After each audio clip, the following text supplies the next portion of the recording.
जल्दी से कॉपी निकालो, लास्ट क्या लिखा हुआ देखो, फिनेंशियल कैपिटल मेंटेनेंस एक्ट, उसका एक एग्जाम्पल लिखा हुआ है ना, नीचे एक लाइन, उसमें कुछ नोट लिखा हुआ है, इट इज क्या है, ऐसा है कि सीधा मिस्टर ए लिखा हुआ है? नहीं, शुरुआत मिस्टर ए से हुआ है कि शुरुआत कोई लाइन से हुआ है? मिस्टर ए से। कॉपी में नीचे एक स्टार लगा के लिखो, क्लास स्टार्ट होता है बच्चों, हाँ लिखो here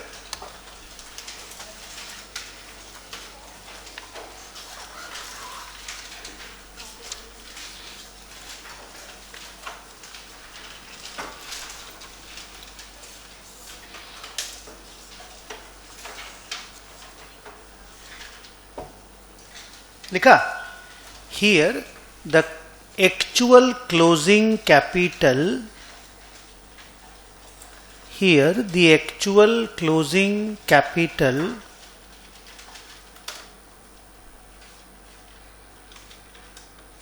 should be more than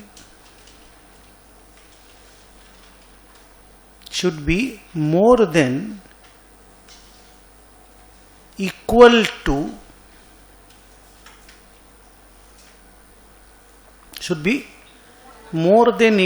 to opening capital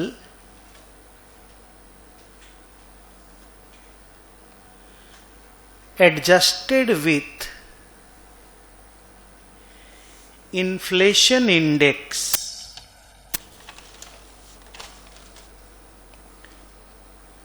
बस एक बार बोर्ड पे ना ये देखो, ये आपका ओपनिंग कैपिटल था 10,000, इतना रुपया आप साल के पहले दिन लगाए थे।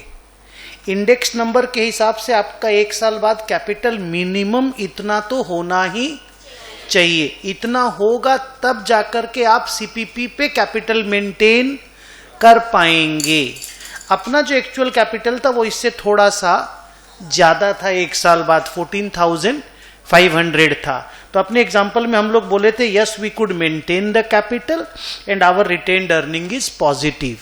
जो लोग कैपिटल मेंटेन नहीं कर पाते उनका रिटेन्ड अर्निंग नेगेटिव चला जाता है, क्योंकि इतना कैपिटल आपको एक साल बाद मिनिमम, हाथ देखो, इतना कैपिटल आपको एक साल बाद मिनिमम चाहिए in order to maintain your purchasing power of the money, in order to maintain your capital as per inflation index.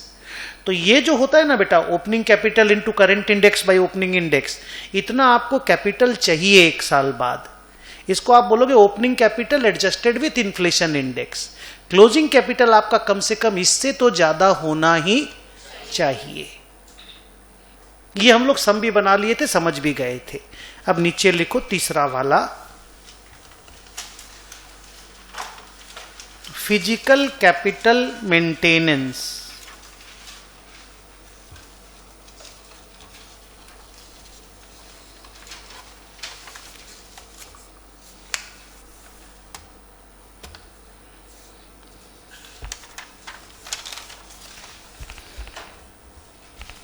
लिखे, इसके सम्स बनेंगे अभी, हाँ तीनों के। लिखो this is physical capital maintenance का definition, this is very similar to, this is very similar to the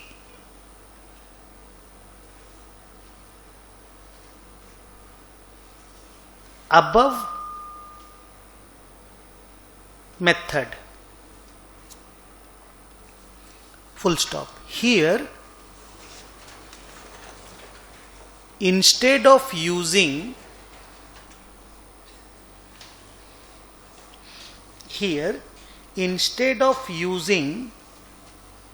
general price index,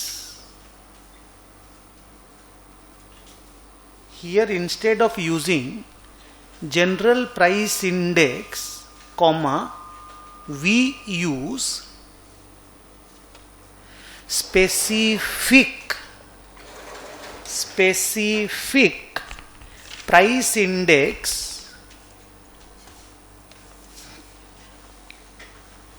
क्या लिखा, we use specific price index of the goods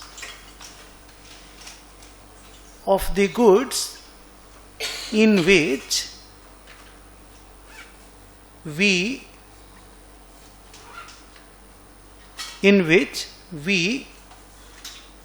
deal oblique trade. Full stop. एक बार board पे देखो, अभी Saturday वाले दिन जो एग्जाम्पल में लिया था 129 अपना ओपनिंग इंडेक्स था, सम किए थे हम लोग एग्जाम्पल, सम तो आज करेंगे।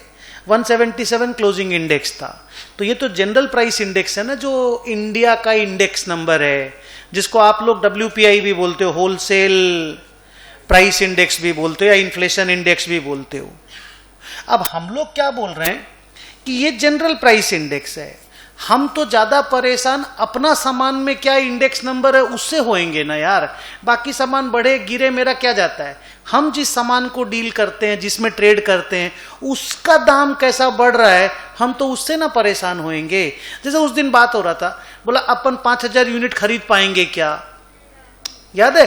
तो हो सकता है कि इन्फ्लेशन इंडेक्स इतना बढ़ गया हो पर अपना सामान का इंडेक्स इतना नहीं बढ़ा हो, तो पॉसिबल है कि नहीं बताओ।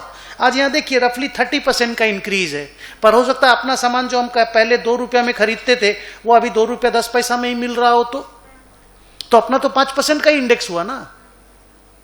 और अपने को तो ये इंडेक्स ज्यादा पावरफुल है ना, अपने लिए तो ये ज्यादा यूजेबल है ना। भागने दो सोना का दाम, चांदी का दाम, अपने तो चावल का दाम से कंसर्न है यार, अपन तो चावल का धंधा करते हैं। Did you get the point? तो अगर स्पेसिफिक प्राइस इंडेक्स के हिसाब से ये कैलकुलेशन किया जाएगा तो फिजिकल कैपिटल मेंटेनेंस कहलाएगा। अगर जनरल प्राइस इंडेक्स के हिसाब से कैलकुलेशन करोगे जो कल कर रहे थे तो वो CPP कहलाएगा, करंट परचेजिंग पावर वाला। दोनों एकदम सिमिलर चीज है, एक में पूरे हिंदुस्तान का प्राइस इंडेक्स देखा जाता है, एक में खाली चावल का जिसमें आप ट्रेड करते हो। लिखो for example,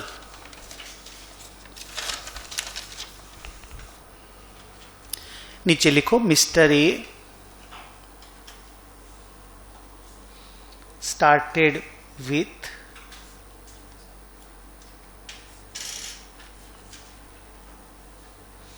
rupees 10,000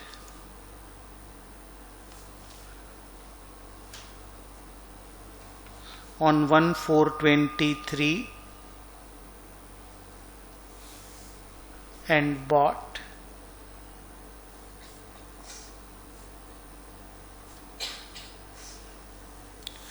5,000 kg of rice at rupees 2 each, 2 per kg। हाँ,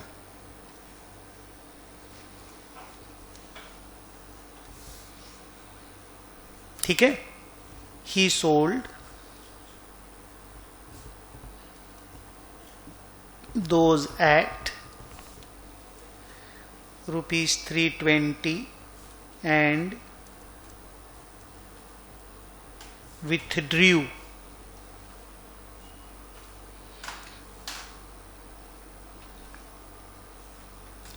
rupees 3,600। एकदम सिमिलर डेटा, जो पहला डेटा है फर्स्ट हैंड डेटा एकदम सेम टू सेम है। अब नीचे लिखो on the last date rice can be bought at rupees 2.60 per kg। हाँ,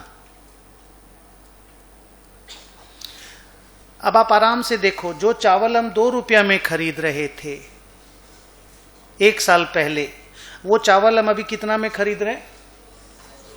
2.60 रुपीज पे। यानी मेरे लिए इन्फ्लेशन 30% है। 2 रुपीज का चावल हैज बिकम 2.60। ये जो हम बेचे ये तो प्रॉफिट मार्जिन के साथ है, हमको तो खरीदने वाला कहानी देखना पड़ेगा ना, हम उतना का ट्रेड कर पाते हैं या नहीं कर पाते हैं. So for me the rice has gone up by 30%. तो हम 30% का इन्फ्लेशन को बीट कर पा रहे हैं कि नहीं कर पा रहे हैं, हम तो वही देखेंगे. तो सर ये कैसे देखेंगे आप? आइए आप बताइए. हम लोग का शुरुआत में 10,000 लगा, कितना रुपए का प्रॉफिट कमाया देखो. क्वेश्चन बाद में देंगे, पूरा कंप्लीट करेंगे. कितना रुपए का प्रॉफिट कमाया? 3 रुपया 20 पैसा में बेचा ना, बोलो. 1 रुपीज 20 पैसा पर केजी करके प्रॉफिट कमाया ना. 2 में वी बॉट, 320 में we sold. Everybody please take part. तो 6,000 रुपया कमाया. और कितना ड्रॉइंग किए? 3,600. तो कितना रुपया बचा लिए? 2,400. तो ऐसे अगर ओपनिंग कैपिटल 10,000 था तो 10,000 प्लस 6,000 लिखना मत, हम लोग साथ में लिखेंगे. Minus 3,600 is equal to 12,400. अब अपने को यह देखना है कि 12,400 से हम करंट लेवल पे बिजनेस कर पाएंगे कि नहीं, उतना जितना पहले करते थे. तो पहले हम अपना जब 10,000 रुपीज था, 5,000 केजी का राइस खरीद लेते थे. अभी 5,000 केजी का राइस खरीदने के लिए मेरे को 2.60 करके चाहिएगा, यानी मेरे को चाहिएगा 13,000 रुपीज. रिपीट, मेरे को चाहिएगा 13,000 रुपीज और मेरे पास है 12,400 रुपीज. तो आपको नहीं लगता कि इन्फ्लेशन के जैसा ही तो है? रे बाबा, पुराना जैसा ही तो है. पहले आप जनरल प्राइस इंडेक्स को चेक कर रहे थे, अभी आप राइस का, प्रोडक्ट का प्राइस इंडेक्स को चेक कर रहे हैं. And physical capital maintenance is more powerful for an individual businessman who deals in a particular product. He is always more concerned about his own product. जैसे मेरे बहुत सारे रिश्तेदार हैं जिनका गोल्ड का काम है, उनको बाकी चीजों का दाम कहां जा रहा है, कहां आ रहा है, उनको मतलब ही नहीं है. सोना का इन्फ्लेशन कितना है खाली वो देखना है. And they are right in that. उनको अपना धंधा को फ्लरिश कराना है, तो लोग वो बीट करता है कि नहीं करता है, वो लोग वो चीज चेक करता है. सो अगर कोई बोले फिजिकल कैपिटल मेंटेनेंस और सीपीपी वाला मेंटेनेंस, दोनों में क्या फर्क है, तो एक ही लाइन बोलना. सीपी, हाँ, general physical capital maintenance specific index को डिस्कस करता है और सीपीपी जनरल प्राइस इंडेक्स को कंसीडर करता है. चलो नीचे में क्वेश्चन पेपर में लिखो, find actual closing capital.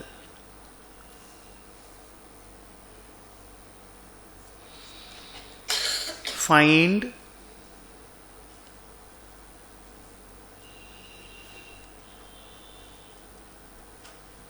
Required capital as per specific index. जितना कैपिटल हमको चाहिए. Find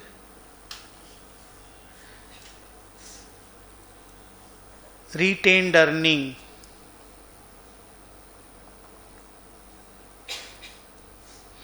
find maximum possible drawing.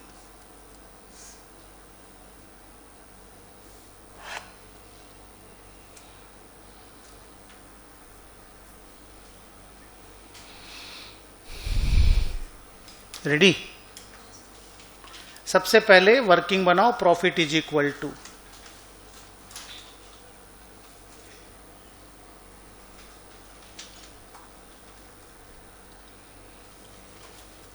आप बोलोगे मैं बोलूं? प्रॉफिट इज इक्वल टू बोलो 5,000 इंटू 3.2 माइनस 2. चलेगा ऐसे? एकदम ठीक है. तो so this is equal to 6,000. अब पता करो actual closing capital.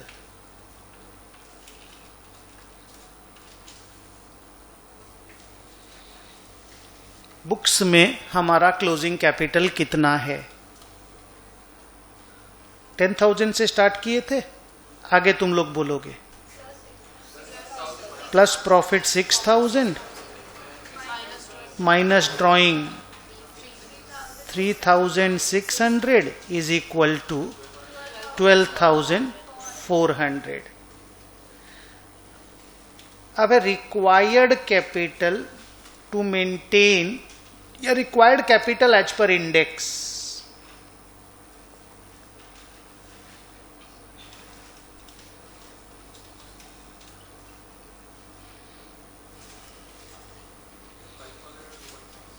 $5,000 into, okay हम ऐसा कर रहे हैं, देखिए 10,000 इंटू 2.6/2 वही है, 5,000 इंटू 2.6 ही है।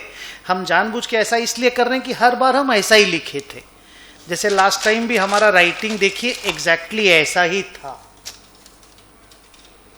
ओके आप 5,000 इंटू 2.6 लिखिए, हमको कोई प्रॉब्लम नहीं, मार्क्स नहीं काटेंगे, बट आप समझ गए होंगे हम ये क्यों लिखे हैं। So this is equal to 13,000. Last one is retained earning is equal to, negative में चले गए ना रे हम लोग, नहीं कर पाए ना मेंटेन कैपिटल को। कोई भी स्टूडेंट जिसको समझ में आया वो बोलना कितना कैपिटल चाहिए था और हम कितना रख पाए थे। 13,000 चाहिए था एंड 12,400 हम रख पाए थे, तो आप बोलेंगे retained earning is equal to actual capital minus required capital, that is -600।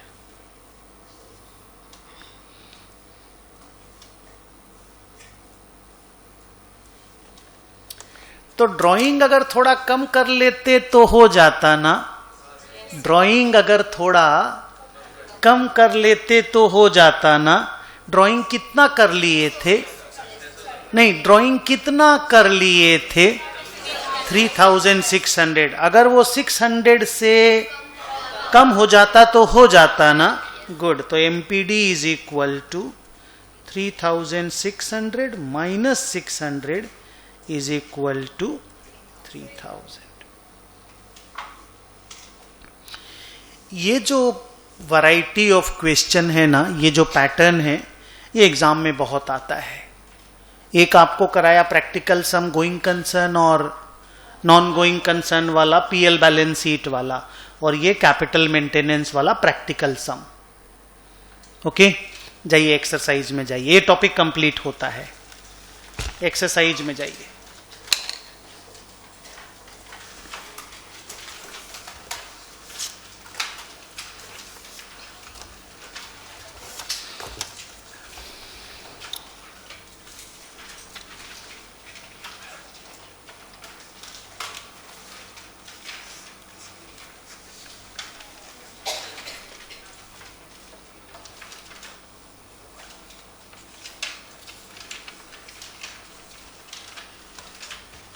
Question number 2, page number 3।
Question में एक डेट गलत है, देखो तो।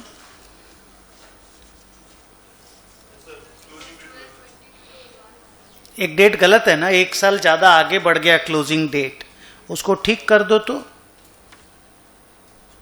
31 दिसंबर 2021 कर दीजिए। 31 दिसंबर 2021 कर दीजिए। कर दिए? तो कौन सा मेथड से सम सॉल्व करने बोला है ये बताओ। तीनों मेथड से। अच्छा ठीक है, थोड़ा पेशेंस रखिएगा। तीनों का नाम याद है? ठीक से देखिए, हड़बड़ाइए मत, पहले से ही उल्टा पलटा नाम बोल रहे हैं, आराम से।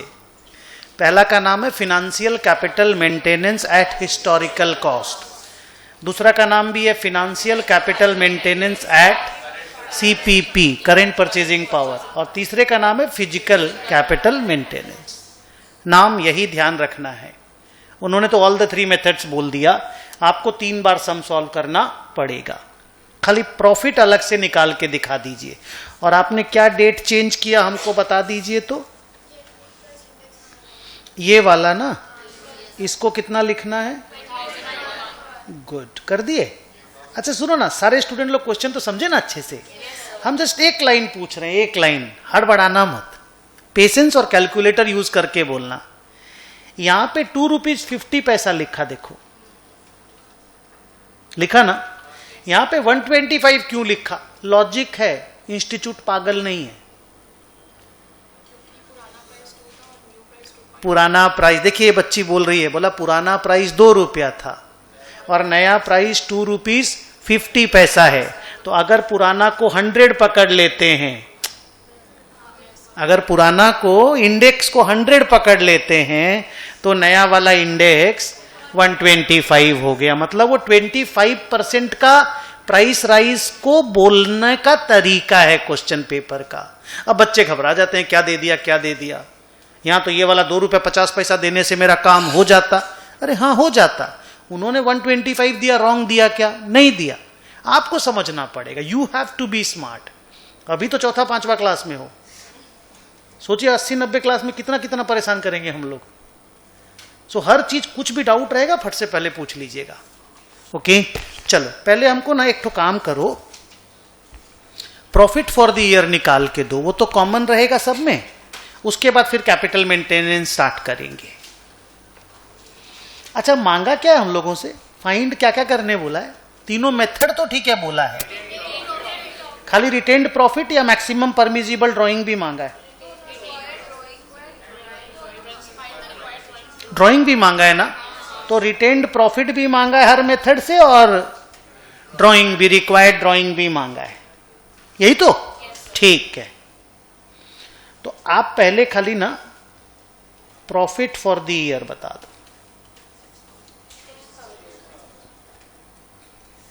कैसे निकाले?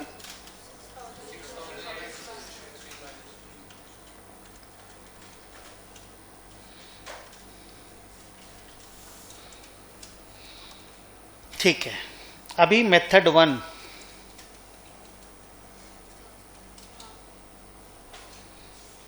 क्या नाम है इसका? Financial capital maintenance at historical cost. 1-2 बार ही लिखने का मौका मिलेगा बेटा, तो अच्छे से लिख लो।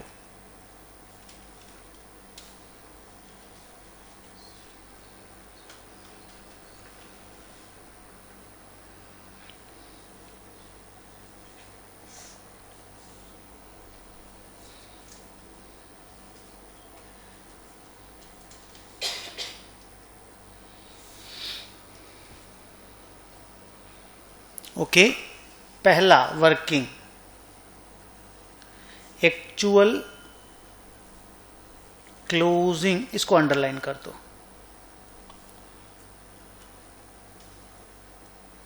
आप लोगों को ठंडा नहीं लग रहा है? ठीक है, बोलो actual closing capital is equal to.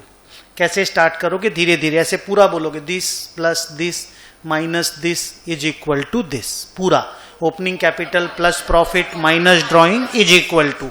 इस तरह से लिखोगे कि हमको कुछ पूछना नहीं पड़े। स्टार्ट। 12,000, गुड। अच्छा पूरा ही ड्राइंग कर लिया क्या? इसका मतलब इंडेक्स वाले में तो किसी में भी कैपिटल मेंटेन नहीं होगा। इंडेक्स वाले में कहां मेंटेन होगा, खाली हिस्टोरिकल कॉस्ट पहला वाला में 0 रिटेन्ड अर्निंग आ जाएगा, इसके बाद तो सभी में नेगेटिव रिटेन्ड अर्निंग आएगा। आइए देखते हैं। So this is equal to 12,000।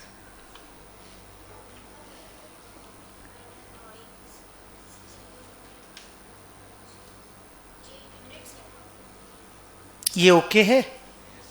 Next बोलूं, retained profit is equal to closing capital minus opening capital.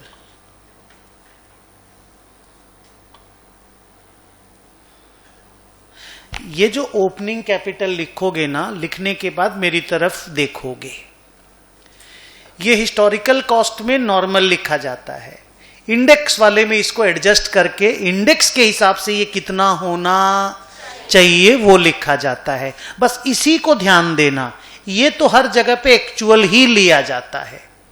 बोलो एक्चुअल क्लोजिंग कैपिटल हमारा कितना है, 12,000, और एक्चुअल ओपनिंग कैपिटल कितना है, 12,000, यानी हम लोग का रिटेन्ड प्रॉफिट है नील।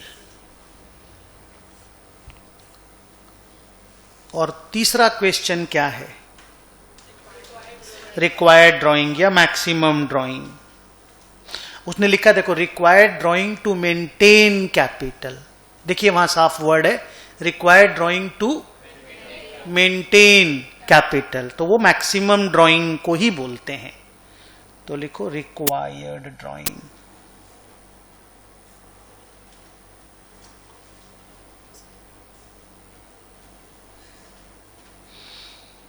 बोलिए 3,000 प्लस माइनस नील करना है। 3,000 जो ड्राइंग किया वही तो कर सकते थे। 3 बोलते हैं कितना, 6, 3 मेरा एग्जाम्पल में 3 था ना, तो जो 6,000 ड्राइंग किए वही आपका मैक्सिमम ड्राइंग था। 1 रुपया भी ज्यादा ड्राइंग कर लोगे तो कैपिटल मेंटेन नहीं होगा। तो आप लिखना required drawing is equal to 6,000।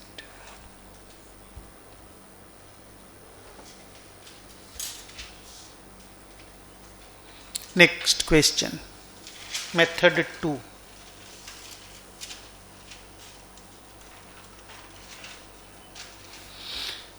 Financial capital maintenance at current purchasing power.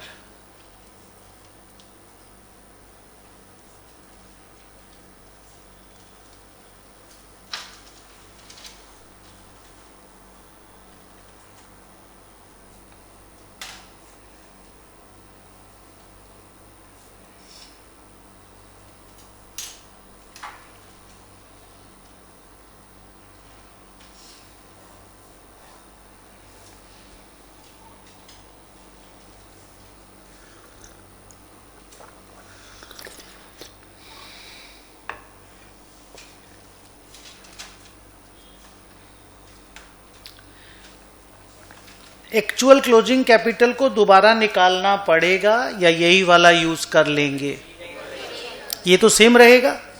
ये पता करना है कि जो ओपनिंग कैपिटल 12,000 लगाए थे, ये 1 साल बाद आपको इंडेक्स के हिसाब से कितना चाहिए। तो आप ऐसे करके लिखो, opening capital adjusted with inflation index.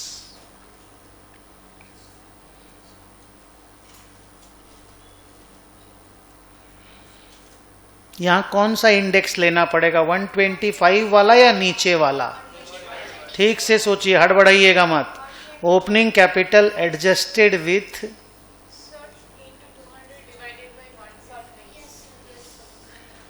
कौन सा वाला लेना पड़ेगा बताइए, 200 और 150 वाला ना, नीचे वाला ना।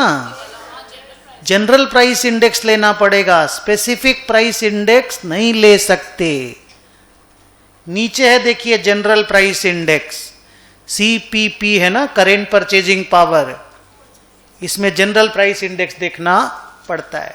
तो सर इसका फॉर्मूला क्या है? इसका फॉर्मूला ये है, opening capital into closing index divided by opening index.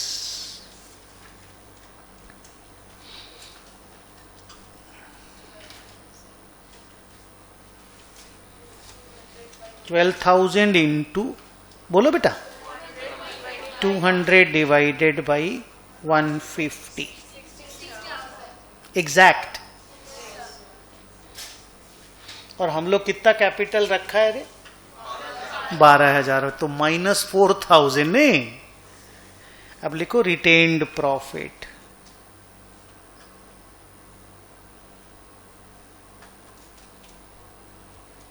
Closing capital minus opening capital adjusted.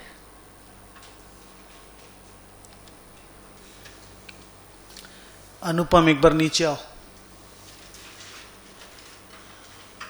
बोलिए क्लोजिंग कैपिटल कितना लिखूं? 12,000 माइनस 16,000 माइनस 4,000।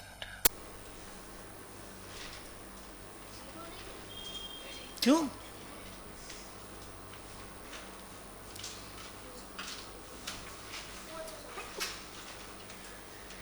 सर अब बताइए मैक्सिमम ड्राइंग हम कितना करते तो बच जाते? हम तो बहुत ज्यादा ड्राइंग कर लिए ना, हम तो 6,000 ड्राइंग कर लिए बोल के ना फंस गए। बोलो 2,000 करने से हो जाता ना? या फिर ऐसे बोलो सर 4,000 ड्राइंग अगर कम कर लेते ना, जितना किए उससे अगर 4,000 कम कर लेते तो हो जाता। तो लिखो required drawing is equal to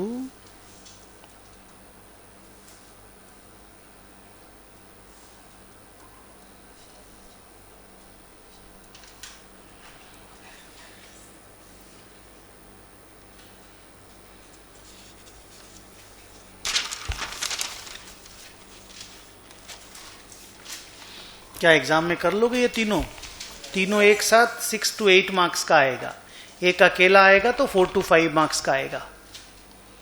हो जाएगा ना? अब नीचे लिखो मेथड 3। ये पूरा आप लोग बना के दो। नाम क्या है पहले बताओ,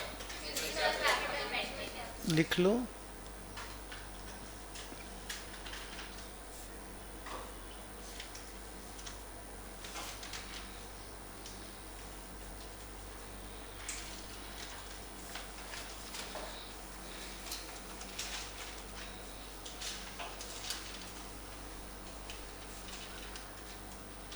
ये निकालिए, देखिए words, opening capital adjusted with specific price index.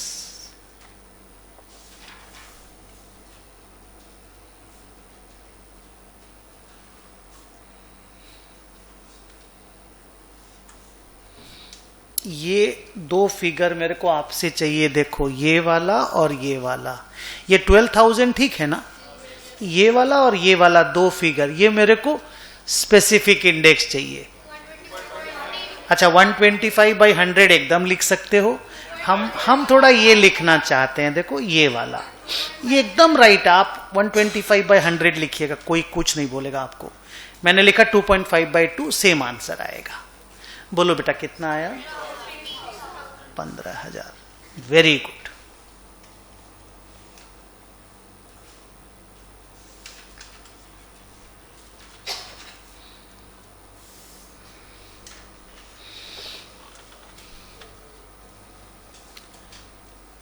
Retained profit is equal to 12,000 जो actual closing capital minus adjusted opening capital, that is 15,000। तो आ गया अपना -3,000।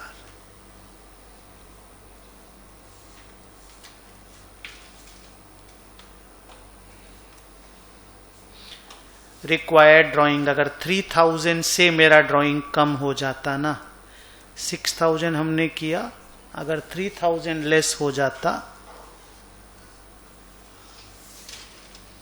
तो हो जाता।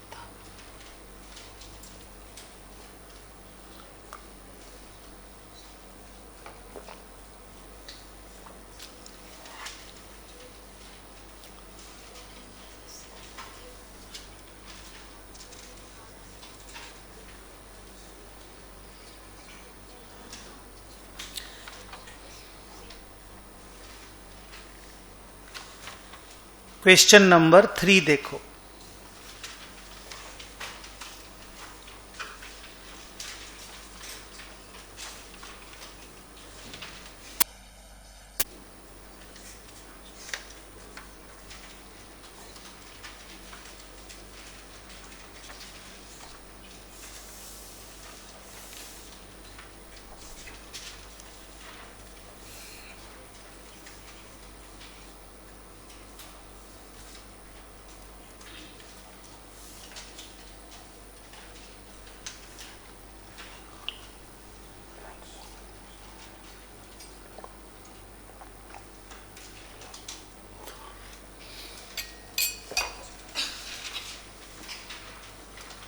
कौन सा वाला मेथड है? फर्स्ट वाला। मांगा क्या है?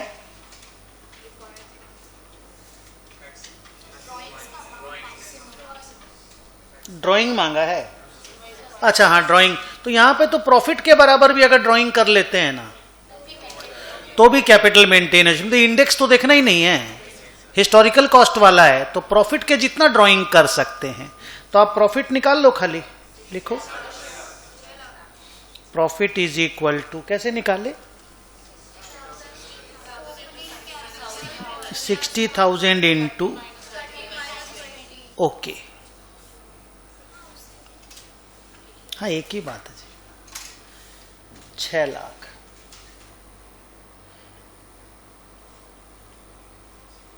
लिखिए अंडर, पैरा चेंज करके नीचे लिखिए under financial capital maintenance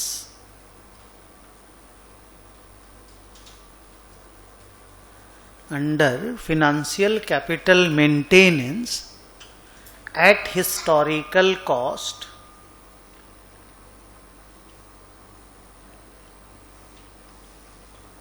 our maximum drawing can be equal to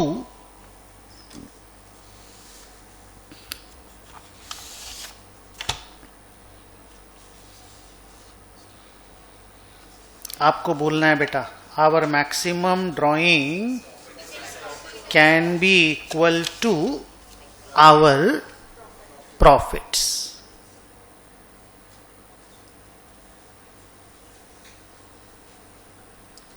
index विंडेक्स देखना नहीं है, तो कैपिटल और प्रॉफिट माने प्रॉफिट और ड्राइंग बराबर भी हो जाएगा तो भी कैपिटल मेंटेन हो जाएगा। लिखो so maximum drawing is equal to 6 lakh.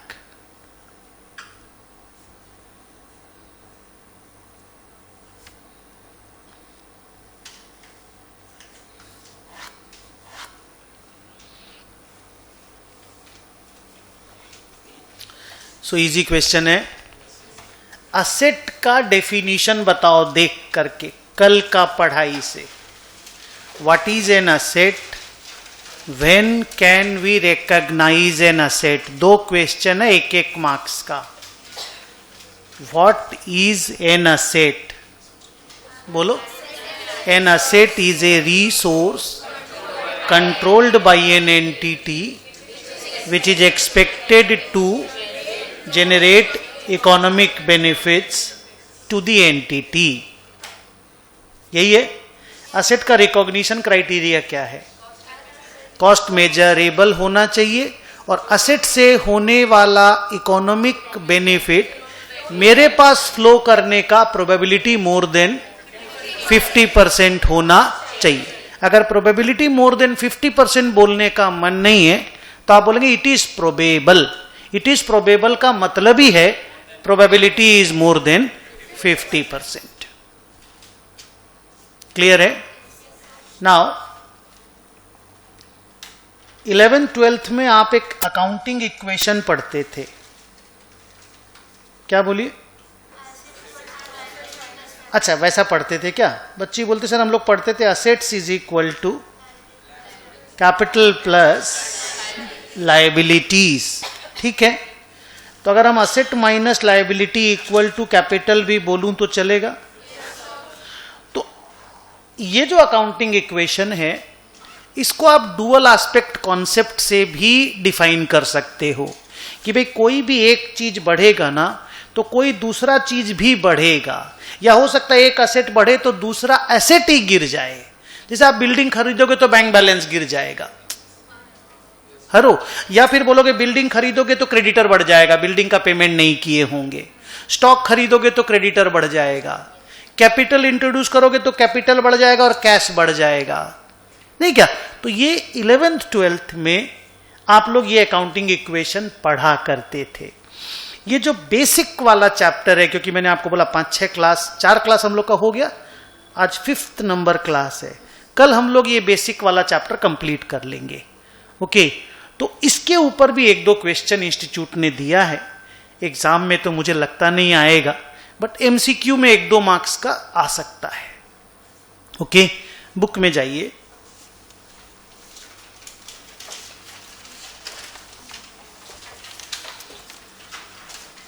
Page number 4, question 4 देखोगे। अच्छा बच्चों, आपने 5 कर लिए क्या? 5 होमवर्क था, आंसर डिस्कस हो गया? Very good. तो अभी 4, 6 और 7 कर लेते हैं, एंड देन जो बाकी का डिस्कशन पेंडिंग है वो करेंगे।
How many transactions are there? 4. एकदम बिगिनिंग में ओपनिंग कैपिटल कितना था? 5 lakhs। और असेट कितना था? और लायबिलिटी?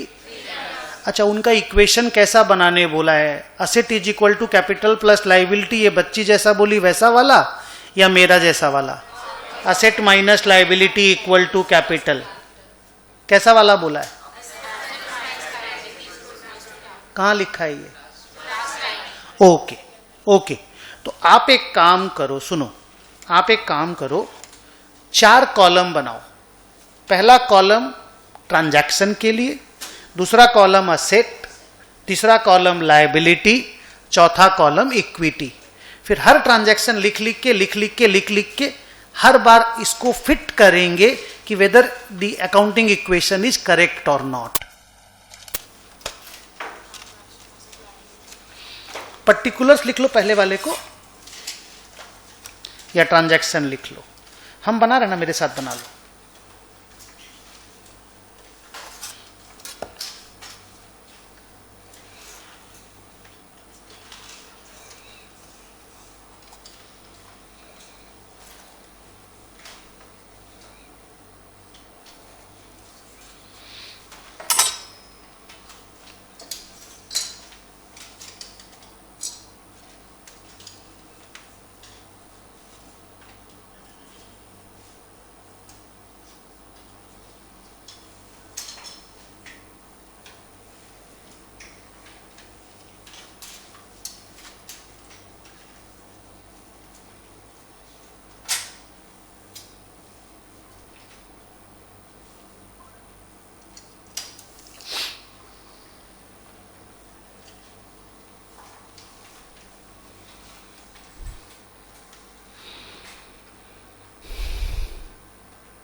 बोलिए, ओपनिंग बैलेंस में क्या पिक्चर है?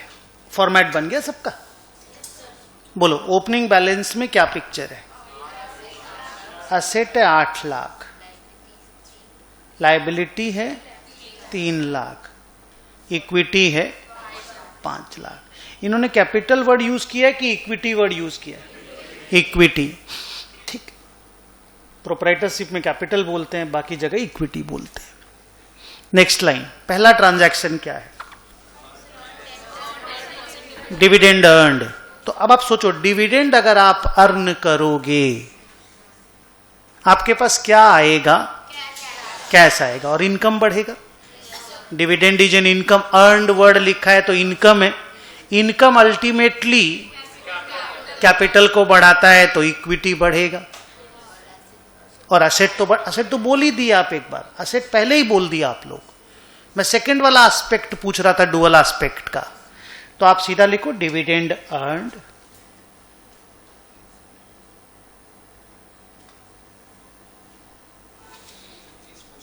हाँ बेटा जरूर पूछो, 1 मिनट रुको, पहले हम अपना काम कर लें। वो कितना है? Face value of the capital कितना है? जो शेयर है 100, और कितना शेयर है? तो आपको 2 लाख का फेस वैल्यू है ना? उस पे 10% डिविडेंड आपको मिलेगा, सो दैट इज 20,000। अब बताओ ये 20,000 कहां कहां लिखना है आपको? एक तो असेट में लिखो और एक इक्विटी में लिखो। दोनों बढ़ेगा या कोई गिरेगा? तो अब ये बन गया 8,20,000, ये बन गया 3 लाख, ये बना 5,20,000।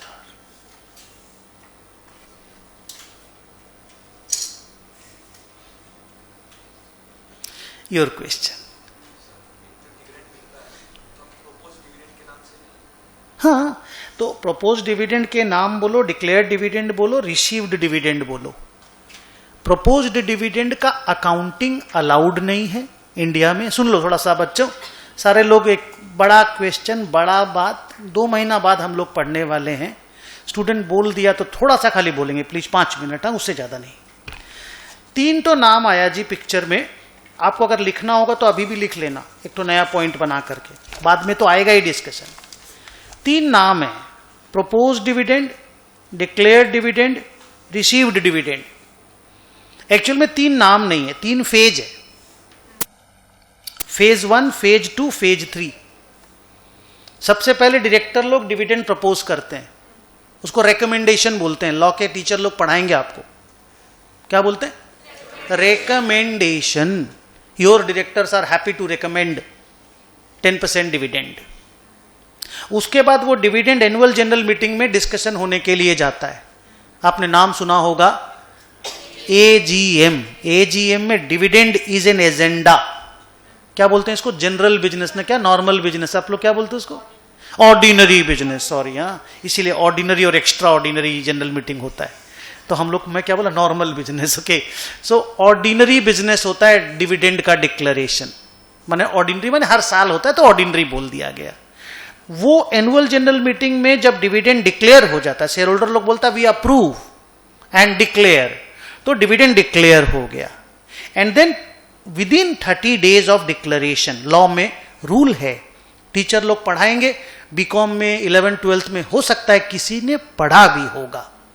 Within 30 days of declaration dividend हमको मिल जाना चाहिए।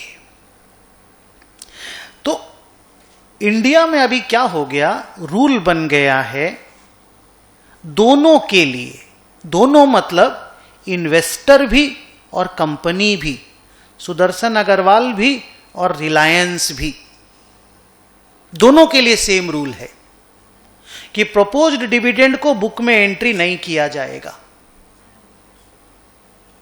क्या समझे? प्रोपोज्ड डिविडेंड को बुक्स में एंट्री नहीं करेंगे जब तक डिविडेंड डिक्लेयर नहीं हो जाता, डिविडेंड का अकाउंटिंग नहीं होगा।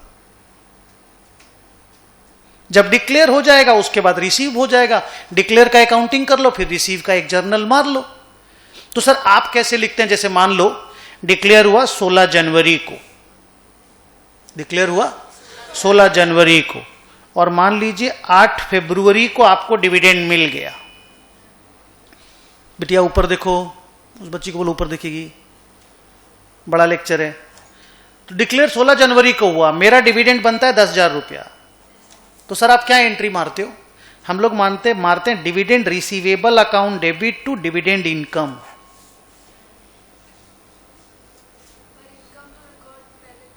पहले कहां किए? तो डिक्लेयर होने के बाद किए हैं। एजीएम में किसने बोला ये क्वेश्चन? हाँ बात करेंगे, हाँ नाटेंगे नहीं बेटा कभी भी, आप कुछ भी पूछो, उल्टा पलटा जो मन करे, लेकिन ना सुनने का फिर हिम्मत रखिएगा। अब जैसे वो बच्चा बेचारा थोड़ा सा एक लाइन सुनने के लिए बोला, अब मेरे को ब्रह्मांड बोलना, हम क्या करें?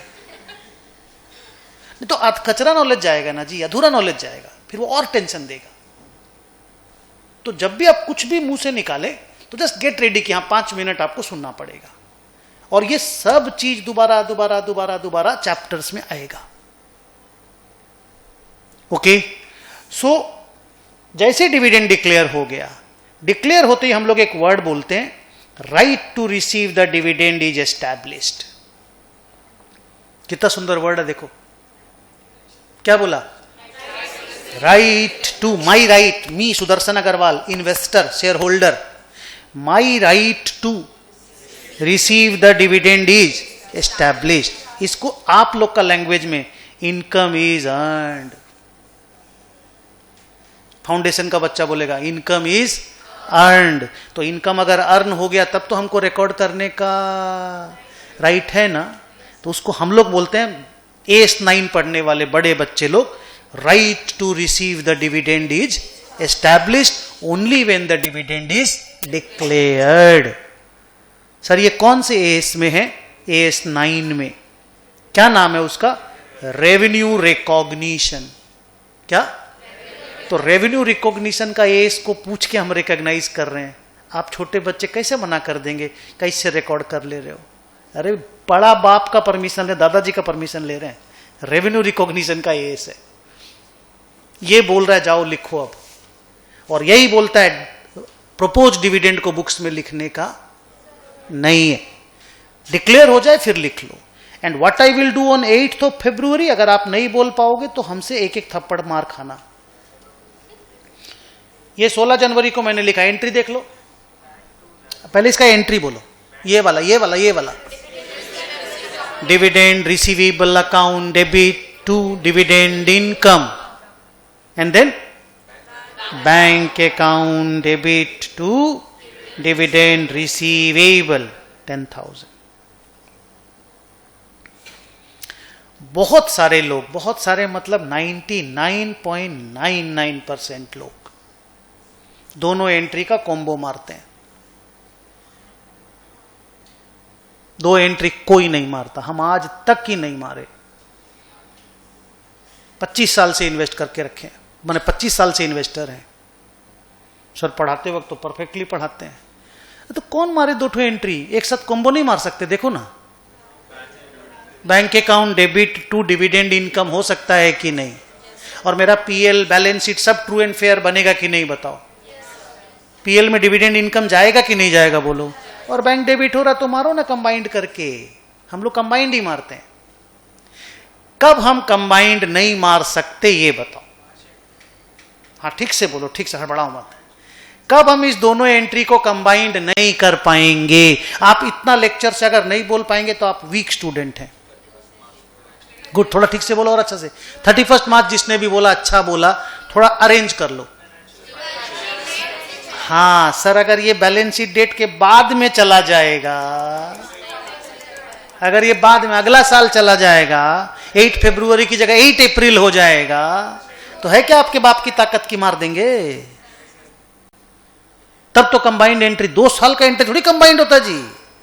1 साल के अंदर अंदर ना एंट्री को कंबाइंड कर सकते हो, तो मुझे अलग अलग करना ही पड़ेगा। पूरा लेक्चर कंप्लीट हुआ, आपको समझ में आया? इसका और एक एस्पेक्ट सुन लो। कंपनीज क्या करती है, गेस करो। हाफ अ मिनट, 1 मिनट, दोस्त यार से बात करो। ये तो मेरा बुक्स था ना। Who am I? Investor. Think about the company who is paying the dividend. उसके लिए तो एक्सपेंस हो जाएगा। एक्सपेंस की जगह अच्छा वर्ड बोलिए, डिस्ट्रीब्यूशन। क्या बोलेंगे? डिस्ट्रीब्यूशन। और ना हर एक बार जब भी हम कुछ अच्छा वर्ड बोलते हैं, ईगो पे नहीं लेने का, रिसीव करने का इज्जत से और आगे बढ़ने का है। अगर आपको कॉन्फ्लिक्ट, तो अगर आपको लगता नहीं सर आपका वर्ड गलत है, तो हम लोग बैठ के बात करेंगे। और अगर आपको लगता हाँ यार ठीक ही तो बोल रहा है आदमी, ये कोई एक्सपेंस थोड़ी है, शेयर होल्डर को बांट रहे हैं ना, एक्सपेंस तो बाहर वालों को पे किया जाता है, शेयर होल्डर तो घर वाले हैं, घर वालों को तो बांटा जाता है। तो it's an appropriation, it's a distribution, it's not a charge against the P&L, so can't say it expense. So what word should we do? Should we use? Distribution, appropriation. बताएंगे कहां पे जाएगा? चलिए बताइए, गेस करिए। 2 एंट्री करके दिखाइए, 16 जनवरी 8 फरवरी। आधा अधूरा भी राइट करोगे ना, हम बहुत खुश होंगे। 2 डिविडेंड पेएबल तो आपने बहुत अच्छा बोला, I am more than happy. I am, अरे रुक तो जा, अरे रुको रे मेरी माँ लोग, धीरे। थैंक यू, थैंक यू कि डिविडेंड पेएबल बोले आप लोग। यहां आपने क्या बोला? थोड़ा आगे चले गए, शेयर होल्डर्स फंड रॉन्ग नहीं है, रॉन्ग नहीं है। क्या लिखेंगे देखिए, एक ठो आ रहे, जबरदस्ती 2 ठो आ गया। शेयर होल्डर्स फंड में रिजर्व सरप्लस होता है, रिजर्व सरप्लस में एक सरप्लस होता है। अरे आप कई बात लिखे हैं, आप इतना बड़ा लिखे हो, हम ऐसे कर दिए उसको। कहां रहते हो? हिंदुस्तान में। नहीं जी, 12 नंबर टॉलीगंज में रहते हैं, मैंने 12 नंबर मूर एवेन्यू में रहते हैं। तो हिंदुस्तान भी राइट आंसर था और 12 नंबर मूर एवेन्यू भी राइट आंसर है। तो हिंदुस्तान में रहते हैं, कोई घर कैसे खोजेगा जी? नहीं समझे अभी भी? तो पहले तो जिन्होंने भी शेयर होल्डर्स फंड बोला, दिल से शुक्रिया। बट जब मैंने सरप्लस बोला तो आपको एक्सेप्ट करना चाहिए और खुशी खुशी एक्सेप्ट करना चाहिए, बिकॉज शेयर होल्डर्स फंड बोल के कोई लेजर नहीं होता। जर्नल एंट्री का तो लेजर इंपैक्ट होता है ना जी। शेयर होल्डर्स फंड तो एक share capital, equity, preference, multiple reserve, surplus सब मिला के शेयर होल्डर्स फंड। बोलेगा फिक्स्ड असेट, फिक्स्ड असेट कोई लेजर थोड़ी है, वो तो क्लास है, land, building, plant, machine, equipment, furniture. खरीदोगे तो मशीन ना जी, तो मशीन को ना डेबिट क्रेडिट करोगे। एक्सेप्ट करो प्लीज, इस पे लड़ाई नहीं। पक्का? तो जिन्होंने भी बोला share holders fund debit to dividend payable, they made me more than happy, thank you. Final entries, surplus account debit to dividend payable. तो इस बच्ची ने बोला सर जाएगा तो पीएल में ही ना, ये पीएल का ही तो नाम है, तो सर पीएल अकाउंट क्यों नहीं लिखे? पीएल अकाउंट जैसे लिख देंगे तब वो चार्ज अगेंस्ट द प्रॉफिट समझा जाएगा। पीएल अकाउंट में नहीं डाल सकते, पीएल में तो इनकम और एक्सपेंस लिखा जाता है, ये तो डिस्ट्रीब्यूशन है। तो पीएल नहीं बोल के सरप्लस, पीएल बन गया, प्रॉफिट आ गया, सरप्लस आ गया, अब चलो लिखते हैं। सो जिन बच्चों ने बोला पीएल ही डेबिट होगा, नाम बदल के सरप्लस। लॉजिक के साथ समझ में आ रहा ना सर? अब थोड़ा सा एडवांस लेवल चालू हो गया, आप ठीक है ना? एंड देन 8 तारीख को dividend payable account debit to bank. Done. थोड़ा एक्स्ट्रा टाइम लग गया, कॉपी में लिखो। हाँ करता है, कौन एंट्री देखता है? फिनेंशियल स्टेटमेंट देखते हैं मुन्ना, कंपनी का बुक्स किसको देखने मिलता है? अब कौन, हमको थोड़ी, हम रिलायंस के शेयर होल्डर हैं, हमको थोड़ी मुकेश भाई बुक्स दिखाएगा। बैलेंस शीट देख ले, वो भी दे रहे, तुमको भेज रहे हैं ऑनलाइन, उसी में देख लेना, प्रिंटेड कॉपी भी नहीं भेजेंगे, अपने आप ही छाप लेना। हाँ बोल बेटा, 1 मिनट रुक जाते, पहले इसको कंप्लीट कर लेते। आप 50 क्वेश्चन कीजिएगा। एक रिक्वेस्ट है, थोड़ा सा क्लास का टेम्पो में डिस्टर्बेंस ना हो, ठीक है? तो हम पूछेंगे, आप करिएगा क्वेश्चन। जाइए वहां पे, बताइए क्या करना था। ये ठीक हो गया ना? सेकेंड लाइन पढ़िए।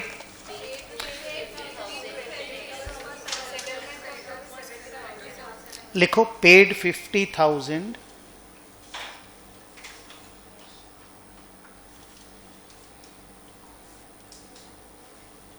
ए अनुपम एक बार नीचे आ।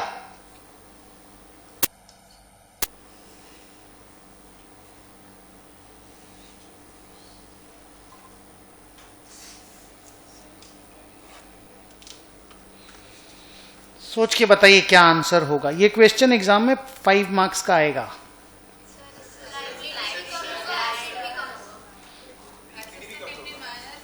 और सोचो।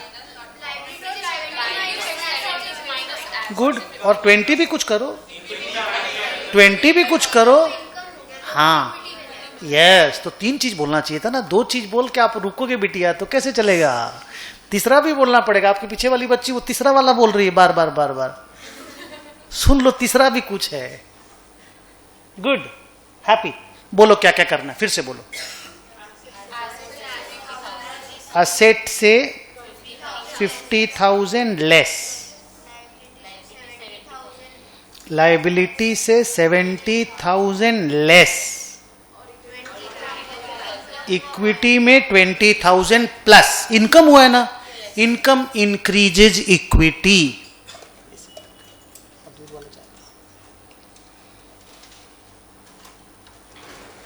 आंसर दीजिए।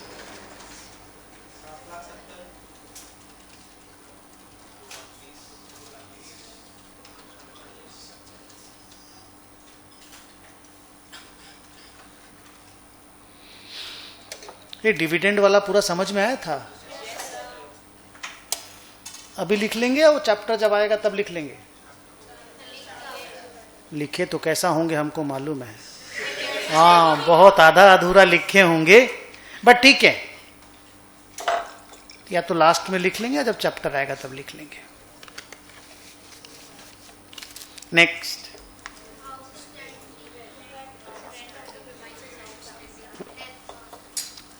Rent of the premises.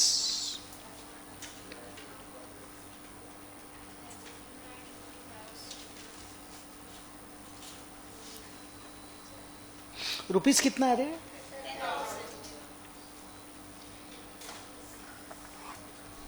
क्या बोले आप? हाँ गुड। एक बच्ची बोले सर लायबिलिटी में आप ऐड कर दो और इक्विटी से आप माइनस कर दो। किस लिए? राइट बोला है। हाँ, एक्सपेंस है, बिकॉज रेंट है।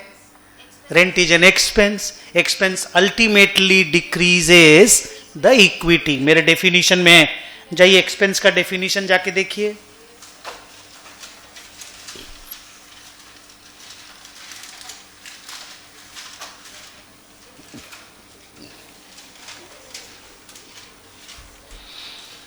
एक्सपेंस में कहीं पे वो वर्ड दिखा, ultimately results into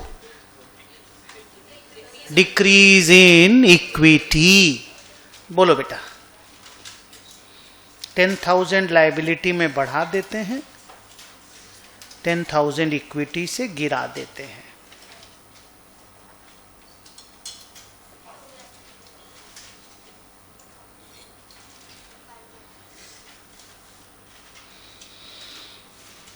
I think we have reached the last one, no? Yes. Good. बोलो।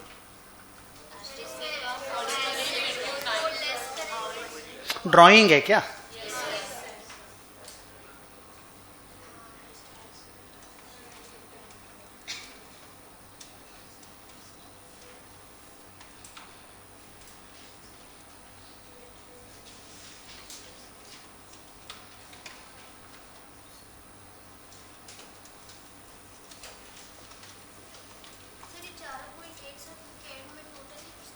देखिए ऊपर, देखिए क्वेश्चन पेपर में, देखिए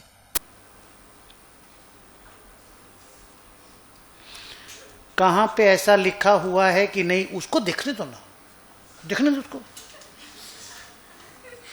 कहां पे ऐसा लिखा हुआ है जिसने मुझे वैसा नहीं करने दिया? नहीं तो मेरा जैसा लेजी आदमी नहीं दुनिया में। मैं इतनी बार ऐड करूं, मरे ही नहीं करूं। इतनी बार ऐड ले, सब एक साथ कर लो। आफ्टर ईच ट्रांजैक्शन वर्ड लिखा हुआ देखिए। बोलिए अभी क्या करने बोले आप लोग? असेट को कम कर दो। इक्विटी क्यों कम किए रे आप लोग? ये तो कोई एक्सपेंस नहीं था सर। क्या माने एक्सपेंस का बाप है ये, सीधा ही निकाल लिया आप। एक्सपेंस में तो फिर भी इनडायरेक्टली प्रॉफिट के थ्रू से कैपिटल गिरता है, यहां तो आप सीधा ही कैपिटल छीन ली हो। तो ये हो गया बेटा 7,61,000, 2,40,000, 5,21,000।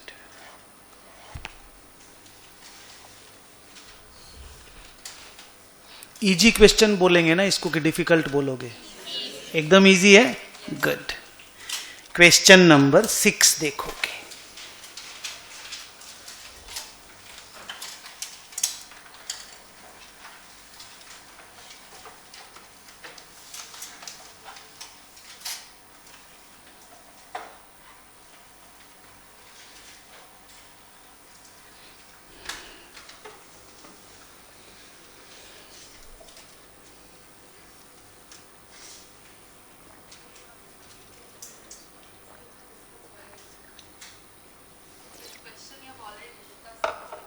हाँ, अलग से क्लास में बात हुआ था ना इसका, असेट के डेफिनेशन में बात हो रहा था। हाँ देखो, पढ़ो क्या है।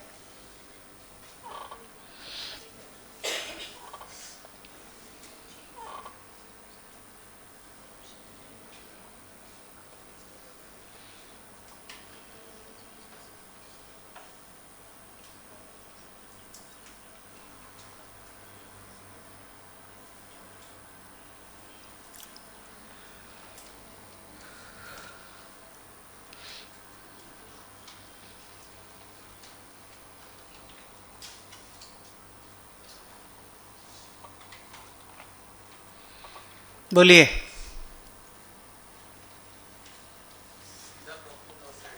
सीधा प्रॉफिट एंड लॉस में एडजस्ट करेंगे, मतलब लॉस लिखना पड़ेगा, यही तो ठीक है। अब उन्होंने देखो मांगा क्या क्या हम लोगों से। You are required to advise the accounting treatment and give the necessary journal. माने एडवाइज भी करना है, फिर जर्नल देना है। एडवाइस में आप यहां पे क्या लिखोगे सोचो थोड़ी देर। ना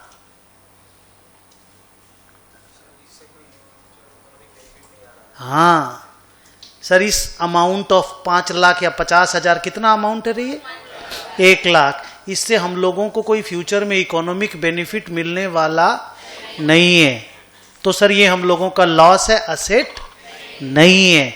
तो हम लोगों को कौन सा पैरा मेरी कॉपी का लिखना होगा? एसेट का डेफिनेशन का पहला पार्ट। जाइए पलटिए, आपको चुनना भी तो पड़ेगा ना कौन सा पैरा लिखना है जी। बच्चे ने एकदम सही पिक किया, इकोनॉमिक बेनिफिट वाला पैरा लिखना है। जाओ ढूंढो वो कौन सा पैरा है। अरे फर्स्ट पैरा नहीं, कितना नंबर, 13 नंबर का ए बी ऐसे करके बताओ। समझे क्या पूछा? हाँ ऐसे बोलो सर 19 का ए लिखना है।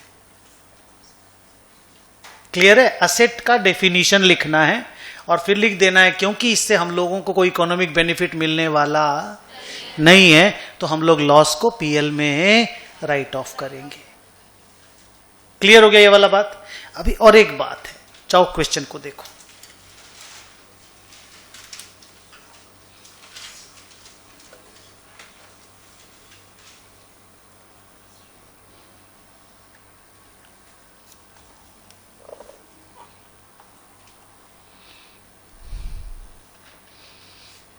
कुछ और कमेंट करो।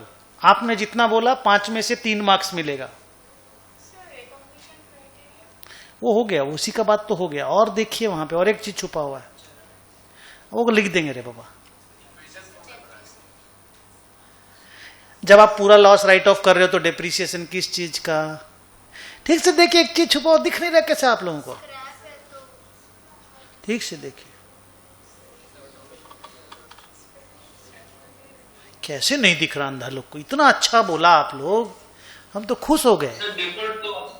लायबिलिटी भी तो लिखना है। देखो पेमेंट नहीं हुआ है अभी तक, अरे सप्लायर का पैसा बाकी है, उसका तो पेमेंट करना होगा कि नहीं करना होगा? देखो ना जरा प्लीज क्वेश्चन पेपर को। एग्रीमेंट पे बाई हुआ है ना,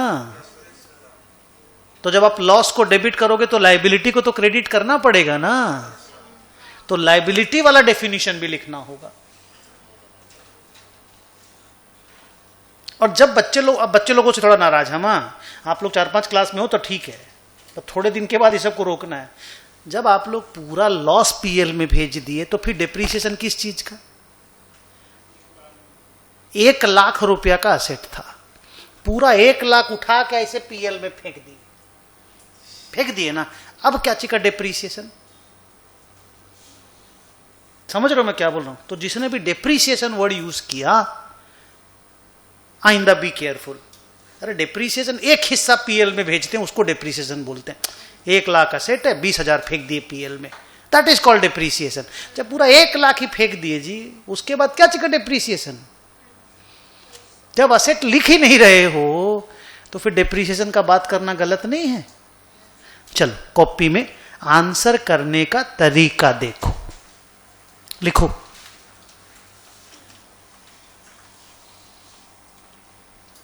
क्वेश्चन नंबर 6 लिख दिए। अब लिखो, N asset is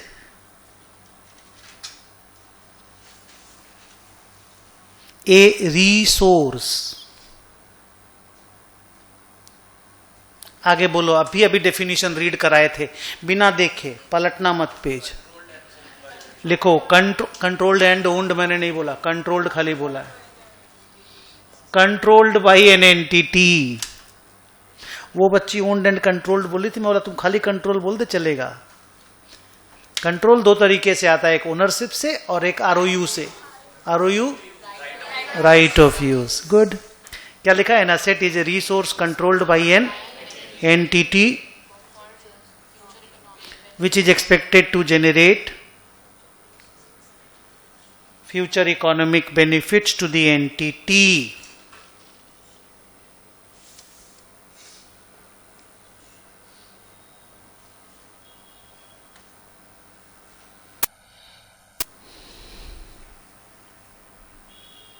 Full stop.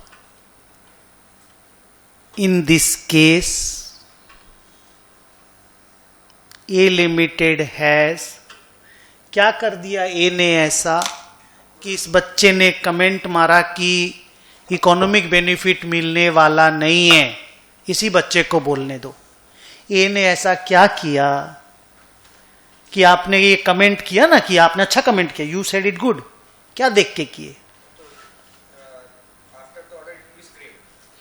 लिखो, कहां तक गए? इन दी has changed the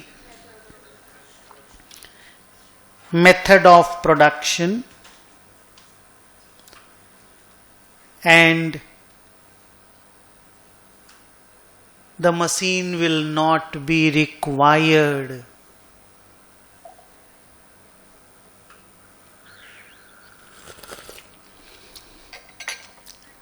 The machine will not be required.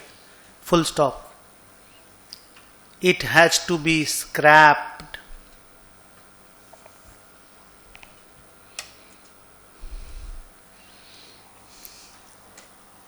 Full stop. Therefore, A Limited will have to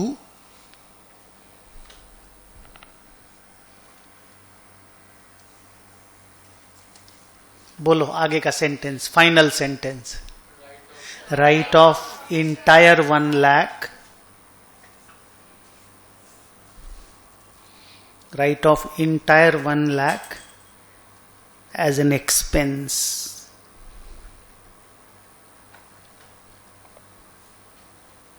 हो गया ये बात। अब एक पैरा आपको लाइबिलिटी का लिखना पड़ेगा। क्या ए का बुक्स में एक लाइबिलिटी भी आएगा? क्या उसको गामा को पैसा देना पड़ेगा? तो उसका बात भी लिख लो। पैरा चेंज करो, लाइबिलिटी का डेफिनेशन लिख लो। A liability is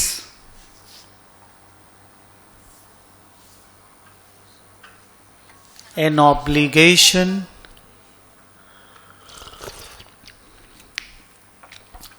for which,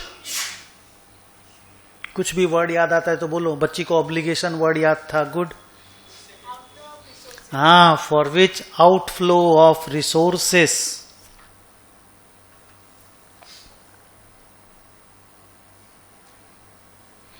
will be required.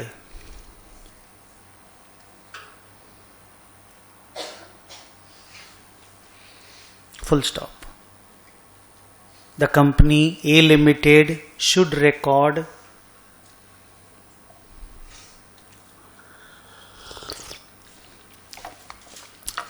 a liability of 50,000 नहीं 1 lakh ना रे, a liability of 1 lakh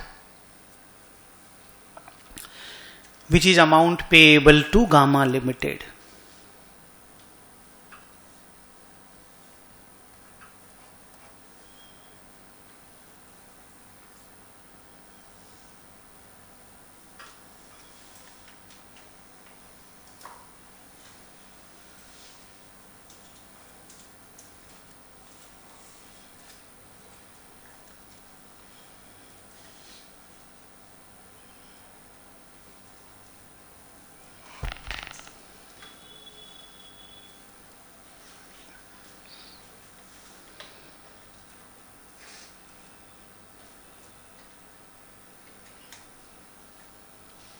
journal लिख लो।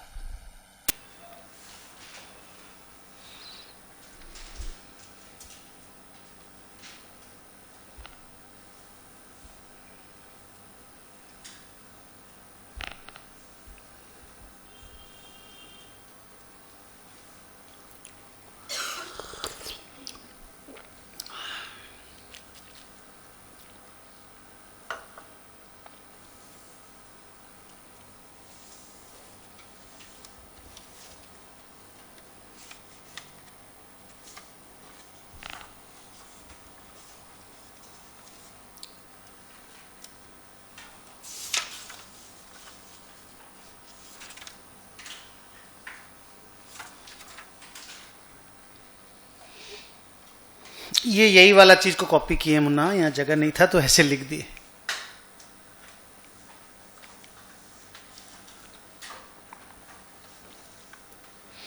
ये अप्रोप्रिएशन है कि चार्ज है? हाँ, ये पूरा लॉस है, एक्सपेंस है, पूरा प्योर लॉस है। So this sum is complete. Sum number 7 देखो, होमवर्क रहेगा तुम्हारा, खाली देख लो एक बार।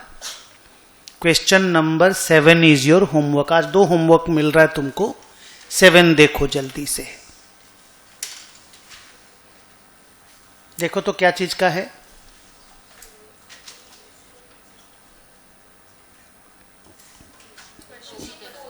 फोर की तरह है ना, एकदम मैच कर रहा है, सिमिलर टाइप का है।